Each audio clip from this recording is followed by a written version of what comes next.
नमस्कार दोस्तों, आपका अपने चैनल मनोज गुप्ता अकेडमी में आपका स्वागत है। दोस्तों, आज हम लोग कक्षा 6वीं के गणित में पाठ 13 लाभ हानि का प्रश्न संग्रह 32 करने वाले हैं। दोस्तों, अभी तक आप लोगों ने इस चैनल को सब्सक्राइब नहीं किया तो प्लीज सब्सक्राइब और चैनल लाइक कीजिए और अपने फ्रेंड्स के साथ शेयर कीजिए। दोस्तों, बाकी विषय के भी प्रश्नोत्तर के वीडियो बना करके अपलोड किया गया है, उसका लिंक आपको डिस्क्रिप्शन बॉक्स में दिया गया, आप लोग वहां पर जाकर के देख सकते हैं। तो आइए अब हम चालू करते हैं प्रश्न संग्रह 32। ये प्रश्न संग्रह 32, उसमें से पहले प्रश्न में क्या दिया गया है? अमर ने किसी थोक व्यापारी से 400 अंडे कुल 1500 रुपए में खरीदे। वाहन खर्च 300 रुपए देने पड़े। उनमें से 50 अंडे गिरकर टूट गए। बचे हुए अंडों को उसने 5 रुपए प्रति अंडे की दर से बेच दिए। उसे लाभ हुआ या हानि और कितनी हुई? देखो, यहाँ पे भी पूछा गया है लाभ हुआ है या हानि। इसका मतलब हमको सबसे पहले क्या निकालना पड़ेगा? क्रय मूल्य। उसके बाद में निकालना पड़ेगा विक्रय मूल्य। जब वो दोनों को बड़ा या छोटा देखने के बाद में हमको पता चलता है कि लाभ हुआ है या हानि हुआ है, तो एक एक चीजों को अच्छी तरीके से सोच करके समझ करके तब हम इसको यह सवाल हल करेंगे। सबसे पहले देखो दिया क्या गया है। अमर ने किसी थोक व्यापारी से 400 अंडे कुल 1500 रुपए में खरीदे। मतलब कितना अंडा खरीद रहे हैं? 400 अंडे खरीद रहे हैं। 400 अंडे का कुल क्रय मूल्य, सबसे पहले क्या निकलेगा? क्रय मूल्य निकलेगा। तो यहाँ पे देखोगे, जब 400 अंडे का क्रय मूल्य कितना दिया गया है, यहाँ पे 1500 रुपए दिया गया और यहाँ पे वाहन का खर्च भी दिया गया। मतलब ये दोनों को हमको जोड़ना पड़ेगा। तो यहाँ पे लिखोगे क्रय मूल्य प्लस वाहन का खर्च, वाहन खर्च, इस तरीके से बनेगा। देखो, हमने कितने रुपए में लाया वो, प्लस अगर हम वाहन से लेके आते तो वो भी तो हमारा क्रय मूल्य में ही जुड़ेगा ना, नहीं तो वो तो हमारा नुकसान हो जाएगा। तो यहाँ पे हम लोग क्रय मूल्य कितना है हमारे पास? 1500 रुपया है और वाहन का खर्च कितना है? 300 रुपया है। तो टोटल क्रय मूल्य हमारे पास कितना हो जाएगा? ये हो जाएगा 1800। अब यहाँ पे देखोगे, यहाँ पे क्या दिया गया? उनमें से 50 अंडे टूट गए। अब मुझे ये बताओ, जब 50 अंडे टूट जाएंगे तो वो तो नहीं बिकेगा, तो हमारे पास कितना अंडा बिकेगा? 400 अंडा लाया था, 50 अंडा बिक गया तो 350 अंडे बिकेंगे। तो यहाँ पे लिखोगे कुल अंडे हमारे पास कितने थे? 400 अंडे थे, उसमें से टूट गए अंडे। टूट गए अंडे हमारे पास कितना दिया गया? 50 अंडे टूट गए हैं, इसलिए बचे हुए अंडे, कितने अंडे बचेंगे? देखो, 400 अंडे हमारे पास था, उसमें से 50 अंडे टूट गए, कितना अंडा बचेगा? 350 अंडा बचेगा। यही जो 350 अंडे बचेंगे, इसी अंडे को हम बेचेंगे ना। तो यहाँ पे देखो क्या दिया गया? बचे हुए अंडों को उसने 5 रुपए प्रति अंडे की दर से बेचा। मतलब एक अंडे का विक्रय मूल्य हमको दिया गया है। एक अंडे का विक्रय मूल्य हमको दिया गया। विक्रय मूल्य, एक अंडे का विक्रय मूल्य कितना दिया गया है? 5 रुपया। तो इसलिए हम टोटल कितना अंडा बेच रहे हैं? 350 अंडे बेच रहे हैं। 350 अंडे का विक्रय मूल्य क्या हो जाएगा? 5 में 350 का गुणा करोगे, जब 5 में 350 का गुणा करोगे तो कितना आ जाएगा? देखो, 5 0 0, 5 5 25, हासिल 2, 5 15, 2 17, 1750 रुपये हमारा क्या आ गया? विक्रय मूल्य आ गया। जब ये 1750 रुपये हमारा विक्रय मूल्य आया है यहाँ पे, और यहाँ पे क्रय मूल्य 1800 रुपया है, तो उसको लाभ होगा या हानि होगी? क्रय मूल्य ज्यादा है ना, तो इसको क्या हो जाएगा? इसको हानि होगी। इसलिए हानि बराबर, सूत्र क्या होता है हानि का? याद रखो सूत्र, क्रय मूल्य ऋण विक्रय मूल्य। तो क्रय मूल्य हमारे पास कितना है? क्रय मूल्य हमारे पास 1800 माइनस 1750 विक्रय मूल्य है। तो हानि कितने रुपए की आ गई? ये हानि आई 50 रुपए की, ये हमारी बनी हानि। तो इसके उत्तर में लिखोगे क्या दिया गया? अमर ना, अमर को 50 रुपए की हानि हुई, की हानि हुई। इस तरीके से आएगा इसका। तो कहने का क्या मतलब है? सबसे पहले हमको ये देखना पड़ेगा कि उसका पहले क्रय मूल्य निकाल लो, पूरा क्रय मूल्य, जिसको संपूर्ण क्रय मूल्य कहा जाता है, पूरा क्रय मूल्य होता है, उसमें सिर्फ क्रय मूल्य जो दिया रहेगा वो तो रहेगा ही, उसके साथ में वाहन खर्च या और भी कौन कौन से खर्च रखते हैं वो सब उसमें जोड़ करके वो क्रय मूल्य आ जाएगा। और कितने अंडे टूटे थे, 50 अंडे टूटे थे, 400 अंडे उसने खरीदा था और 50 अंडे टूट गए, तो 350 अंडे बचा, तो 350 अंडे का विक्रय मूल्य निकल जाएगा। 400 अंडे का क्रय मूल्य, 350 अंडे उसने टोटल मतलब बेचा है, तो 350 अंडे का विक्रय मूल्य हो जाएगा। उसने कितना पैसा लगाया, 1800, उसको कितना पैसा आया, 1750, तो उसको लाभ होगा या हानि होगा, तो उसको हानि होगी। इस तरीके से करना है। अब हम अगला करते हैं। दूसरे प्रश्न में क्या दिया गया, अब्राहम ने 50,000 रुपयों का माल खरीदा, कर तथा ढुलाई खर्च के रूप में उसने 7,000 रुपए और दिए।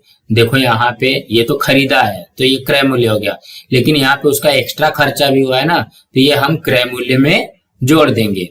पूरा माल उसने 65,000 रुपयों में बेचने पर उसे लाभ होगा या हानि, और कितने रुपए, मतलब लाभ निकालना है या तो हानि निकालनी है, और कितने रुपए। यहाँ पे देखो ये 65,000 रुपए में बेचा है, तो इसका मतलब ये 65,000 रुपया क्या हो जाएगा, विक्रय मूल्य हो जाएगा। और क्रय मूल्य में ये वाला और ये वाला जुड़ जाएगा, तो यहाँ पे लिखोगे संपूर्ण क्रय मूल्य। संपूर्ण क्रय मूल्य में क्या आएगा, क्रय मूल्य प्लस ये क्या दिया है, ढुलाई खर्च दिया गया है, यहाँ पे हम लिख लेते हैं ढुलाई खर्च। ये क्या आया, हमारा क्रय मूल्य आएगा ना। तो कितना दिया गया, देखो 50,000 रुपया क्रय मूल्य है, ढुलाई खर्च कितना है, 7,000 है, तो 50/7 ये होता है 57,000 रुपया। ये क्या आ गया, टोटल क्रय मूल्य आ गई। अब हमको विक्रय मूल्य दिया गया है, यहाँ पे लिखोगे विक्रय मूल्य। विक्रय मूल्य हमको कितना दिया गया है, ये दिया गया है 65,000 रुपया। अब मुझे बताओ 57,000 बढ़ा है कि 65,000 बढ़ा है, 65,000 बढ़ा है मतलब विक्रय मूल्य बढ़ा है। यहाँ पे सूत्र कौन सा लगेगा, लाभ का लगेगा, इसको भाई लाभ हुई है, तो लाभ का सूत्र होता है विक्रय मूल्य ऋण क्रय मूल्य। इस तरीके से बनेगा। तो विक्रय मूल्य हमारे पास कितना है, विक्रय मूल्य है 65,000 माइनस 57,000 क्रय मूल्य है। इसको माइनस करोगे, 65 में से 57 जाएगा तो कितना हो जाएगा, 8,000 रुपया इसको क्या होगा, लाभ होगा। तो इसके उत्तर में लिखोगे, क्या पूछा गया, अब्राहम को क्या होगा, यहाँ पे लिखो अब्राहम को लाभ होगा।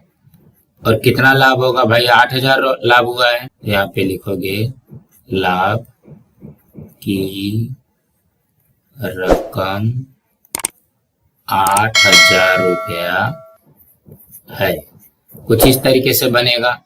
तो देखो हम लोगों ने क्या किया, 50,000 रुपया क्रय मूल्य था, उसमें ढुलाई का खर्च जोड़ दिया, तो ये पूरा क्रय मूल्य हो गया। और 65,000 रुपया विक्रय मूल्य दिया गया, जब विक्रय मूल्य ज्यादा रहेगा तो लाभ होगा।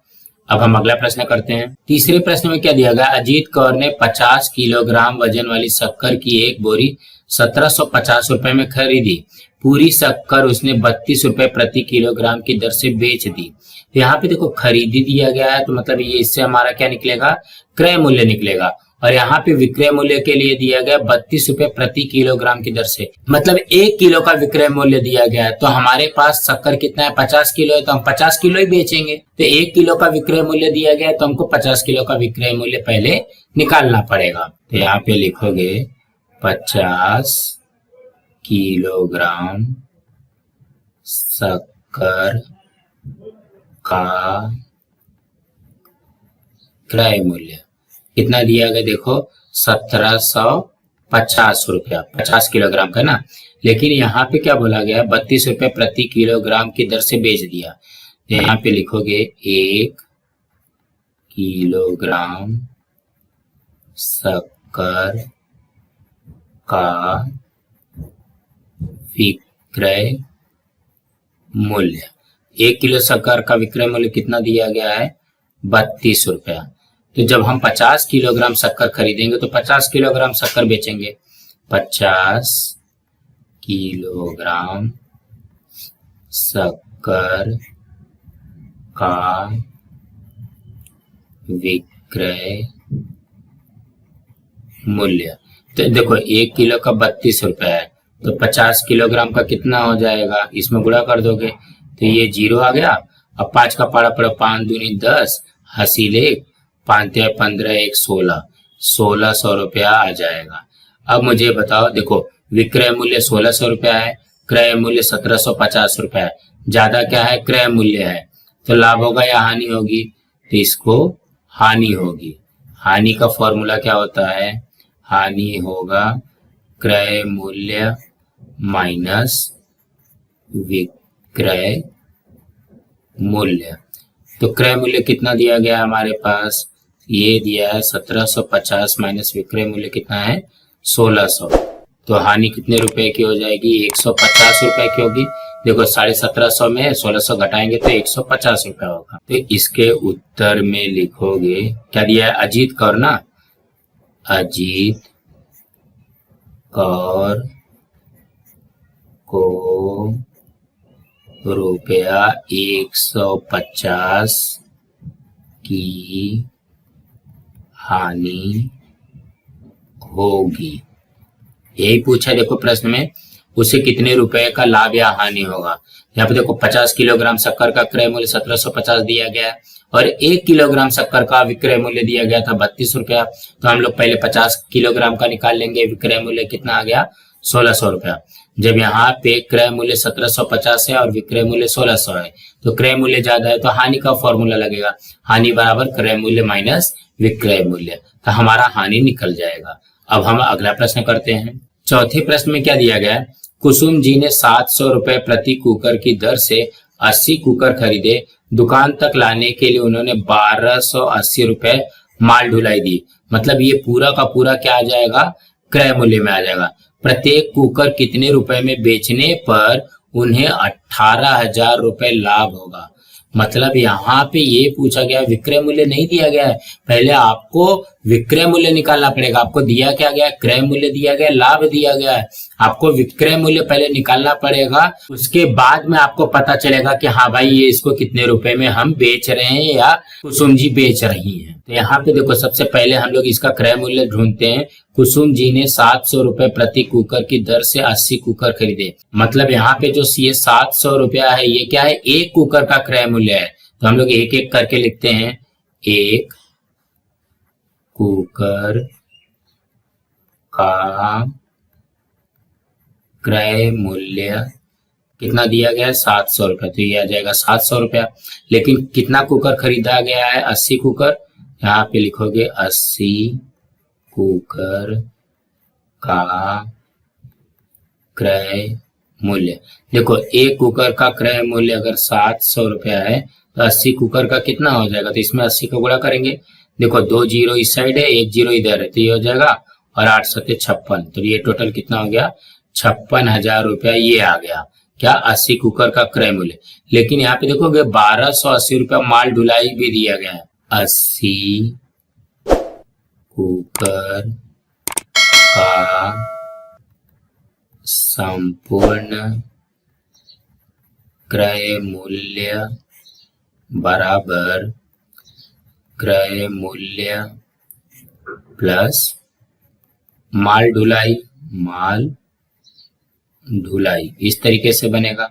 तो क्रय मूल्य कितना आया हमारा 56,000 आया है, माल ढुलाई कितना है 1280 है, इसको जोड़ दोगे हो जाएगा 57,280 रुपया। ये क्या आया, ये टोटल क्रय मूल्य आ गया। अब हमको दिया क्या गया, देखो 18,000 रुपया लाभ दिया गया है, यहाँ पे लिखोगे लाभ हमको दिया गया है 18,000 रुपया। तो हम लोगों को पता, देखो जो लाभ होता है वो क्रय मूल्य में जोड़ते हैं तभी तो विक्रय मूल्य निकलता है।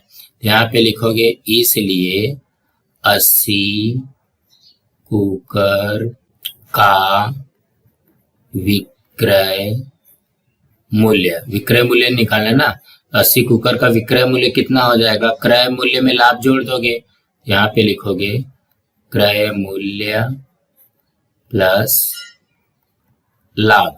तो क्रय मूल्य कितना आया है, देखो 57,280 प्लस लाभ कितना है 18,000 है, इसको जोड़ दो, ये तो 280 वैसे आ जाएगा, 8 7 15, हासिल 1, 5 1 6 1 7, कितना आ गया 75,280 रुपया ये आ जाएगा 80 कुकर का विक्रय मूल्य। तो यहाँ पे लिखो, इसलिए एक कुकर का विक्रय मूल्य।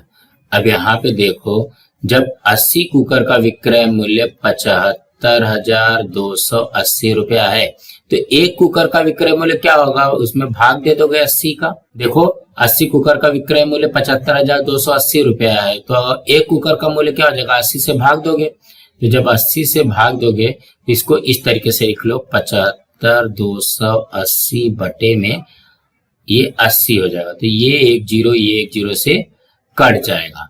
तो यहाँ पे 7,528 में यहाँ पे भाग दे दो 8 का। जब ये भाग दे दोगे तो आ जाएगा।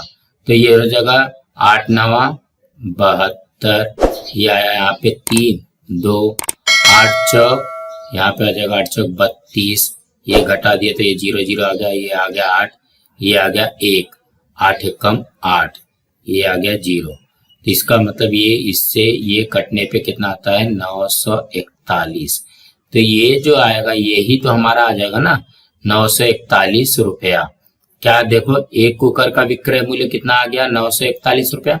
यही तो हमको पूछा है ना, प्रत्येक कुकर कितने रुपए में बेचने पर उन्हें 18,000 रुपए लाभ होगा। तो प्रत्येक कुकर को कितने रुपए में बेचना पड़ेगा, प्रत्येक कुकर को 941 रुपए में बेचना पड़ेगा। तो इसके उत्तर में लिखोगे, कुसुम जी को प्रत्येक कुकर 941 रुपए में बेचना होगा। इसी तरीके से आएगा, सिर्फ हमको यहाँ पे थोड़ा सा दिमाग लगाना है कि हमको क्या क्या दिया गया है। हमको देखो पूरा क्रय मूल्य दिया गया था, लाभ दिया गया था, तो हम लोग को पता है कि विक्रय मूल्य में क्या होता है, क्रय मूल्य में लाभ जोड़ दिया जाता है। तो यहाँ पे देखो, एक कुकर का क्रय मूल्य हमको दिया गया है 700 रुपया, 80 कुकर का क्रय मूल्य हो जाएगा 56,000 रुपया। अब यहाँ पे 80 कुकर का संपूर्ण क्रय मूल्य में क्यों दिया गया, क्योंकि यहाँ पे 1280 रुपए का उसका माल ढुलाई लगा था। तो मतलब 56,000 में 1280 जोड़ देने पे 57,280 रुपया ये पूरा क्रय मूल्य आ गया।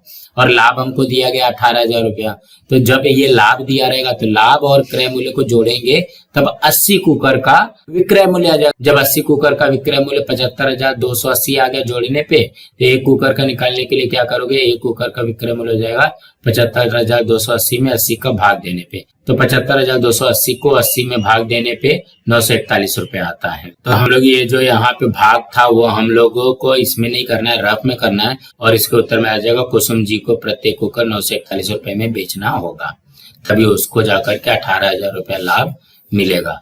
अब हम अगला प्रश्न करते हैं। 5वें प्रश्न में क्या दिया गया, इंद्रजीत ने 12,000 रुपए प्रति नग की दर से कुल 10 प्रशीतक खरीदे। प्रशीतक का मतलब क्या होता है, फ्रिज खरीदे। 1200 रुपए की दर से 10 फ्रिज खरीदे। परिवहन के लिए उसने 5,000 रुपए खर्च किए। इन प्रशीतकों को वह किस दर से बेचे कि पूरी लागत उसे 20,000 रुपए का शुद्ध लाभ हो। इसमें भी इसके पहले वाले प्रश्न, चौथे प्रश्न जैसा दिया गया है। देखो, पहले हमको क्रय मूल्य निकाल लेना है। लाभ हमको दिया गया है कि 20,000 रुपया उसको लाभ होना चाहिए, और हमको यहाँ पे उसका विक्रय मूल्य निकालना है कि एक प्रशीतक जो है, एक फ्रिज है, उसका विक्रय मूल्य क्या होगा। तो हम लोग एक एक करते हैं। इंद्रजीत ने 12,000 रुपए प्रति नग की दर से कुल 10 प्रशीतक खरीदे हैं। यहाँ पे लिखोगे, एक प्रशीतक का क्रय मूल्य, एक प्रशीतक का क्रय मूल्य कितना दिया गया है, 12,000 रुपया।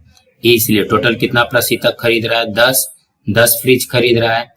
10 प्रशीतक का क्रय मूल्य, जब एक का क्रय मूल्य 12,000 रुपया रहेगा तो 10 का कितना हो जाएगा, 10 से गुणा करोगे। जब ये 10 से गुणा करोगे तो ये हो जाएगा 1,20,000 रुपया। ये तो आ गया नॉर्मल क्रय मूल्य। लेकिन 500 रुपया उसने और खर्च किए हैं किस पे, परिवहन के लिए। यहाँ पे लिखोगे संपूर्ण क्रय मूल्य। संपूर्ण क्रय मूल्य में क्या आएगा, क्रय मूल्य आ जाएगा और प्लस परिवहन खर्च, परिवहन खर्च। तो क्रय मूल्य कितना है, 1,20,000। परिवहन खर्च कितना दिया गया, 5,000। अब इसको जोड़ दोगे तो कितना हो जाएगा, 1,25,000 रुपया। ये क्या आ गया, ये आ गया टोटल क्रय मूल्य आ गया। अब क्या बोला गया, इन प्रशीतकों को वह किस दर से बेचे तो उसे 20,000 रुपए का शुद्ध लाभ होगा। यहाँ पे और क्या दिया गया है, ये दिया गया शुद्ध लाभ। यहाँ पे लिखोगे शुद्ध लाभ हमको दिया गया है 20,000 रुपया। तो यहाँ पे देखोगे ये आया हमारा क्रय मूल्य, ये आया हमारा लाभ। तो विक्रय मूल्य क्या होगा, इसलिए 10% का विक्रय मूल्य बराबर क्रय मूल्य प्लस लाभ, ऐसा बनेगा। तो क्रय मूल्य हमारे पास कितना है, 1,25,000 है, प्लस लाभ कितना है, 20,000 है। तो ये हो जाएगा 1,45,000 रुपया। ये कितने प्रतिशत का आया, 10% का आया। तो इसलिए 1% का विक्रय मूल्य। देखो जब 10% का मूल्य 1,45,000 रुपया है तो 1% का मूल्य ज्ञात करने के लिए क्या करेंगे, हम 10 से भाग दे देंगे। तो इसको भाग दे दो, 1,45,000 भागे में 10 कर दिया तो ये 1010 से कट गया, कितना आ जाएगा, 14,500 रुपया। यही जो 14,500 रुपया वही तो पूछा है ना। देखो इन प्रशीतकों को वह किस दर से बेचे कि पूरी लागत पर उसे 20,000 रुपया लाभ हो, तो उसको किस दर से बेचना पड़ेगा, 14,500 के दर से। तो इसके उत्तर में लिखोगे क्या नाम दिया गया, इंद्रजीत। इंद्रजीत प्रत्येक प्रशीतक को 14,500 की दर से बेचे तो ही जाकर के उसको 20,000 रुपया लाभ मिलेगा। तो यहाँ पे देखो ज्यादा कुछ नहीं करना है, सबसे पहले उसका पूरा क्रय मूल्य निकाल लेते हैं। तो यहाँ पे 10% दिया गया तो 10% का क्रय मूल्य 1,20,000 आ गया। अब उसके बाद में परिवहन खर्च भी दिया गया, तो परिवहन खर्च कितना है, 5,000 है। तो 1,20,000 में 5,000 ऐड कर देंगे तो 1,25,000 पूरा क्रय मूल्य आ गया। लाभ कितना दिया गया, 20,000 रुपया दिया गया। तो हमारे पास 10% का विक्रय मूल्य कितना हो जाएगा, क्रय मूल्य उसमें लाभ जोड़ दो, क्रय मूल्य 1,25,000, लाभ 20,000, ये दोनों को जोड़ने पे 1,45,000। ये तो 10% का आया ना विक्रय मूल्य। तो 1% का क्या हो जाएगा, 1,45,000 में 10 का भाग दोगे तो हो जाएगा 14,500 रुपया। इसी तरीके से करना था। अब हम अगला प्रश्न करते हैं। छठवें प्रश्न में क्या दिया गया, ललिता जी ने अपने खेत में 13,700 रुपयों के बीजों की बुआई की, खाद्य और दवाइयां छिड़कने के लिए 5,300 रुपए, मजदूरी के रूप में 7,160 रुपए खर्च किए।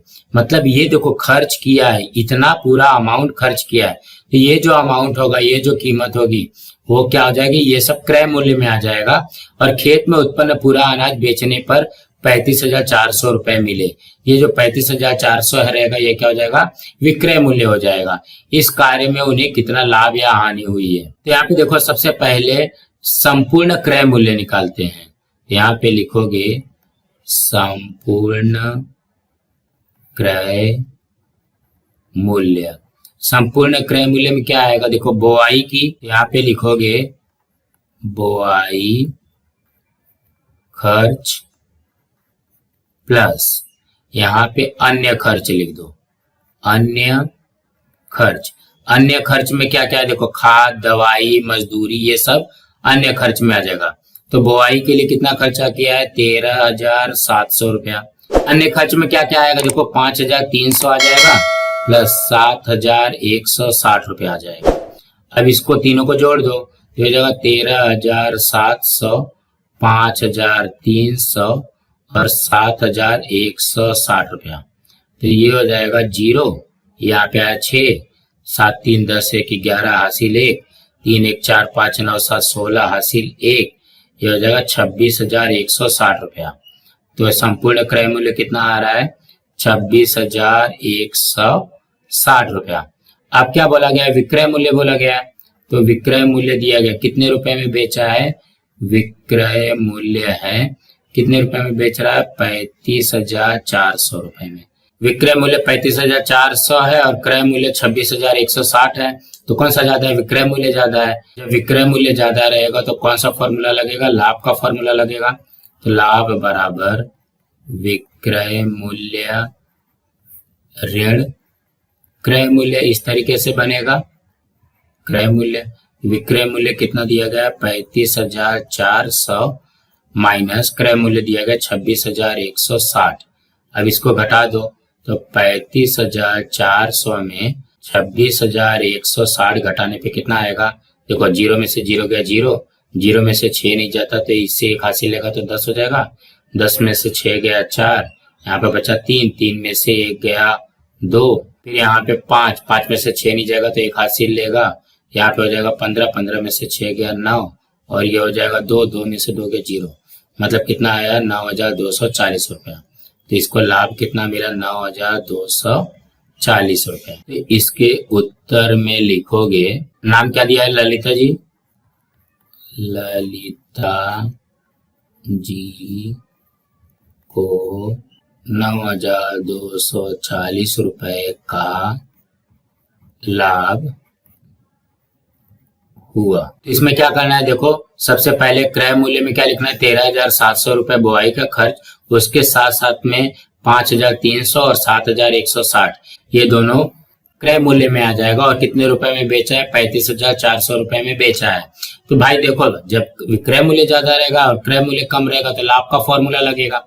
यहाँ पे लाभ का फॉर्मूला लगा करके 9,240 रुपए लाभ आ गया है। तो इसलिए ललिता जी को 9,240 रुपए का लाभ मिला। तो दोस्तों इसी तरीके से करना था। दोस्तों आज हमारा यहाँ पे प्रश्न संग्रह 32 कंप्लीट हुआ। दोस्तों आप लोगों को ये वीडियो कैसा लगा आप लोग कमेंट बॉक्स पे जरूर लिख करके बताइए और इस वीडियो को ज्यादा से ज्यादा लाइक कीजिए, अपने फ्रेंड्स के साथ शेयर कीजिए ताकि उनको भी प्रश्न संग्रह 32 मिल सके और इस चैनल को सब्सक्राइब कीजिए। नमस्कार दोस्तों।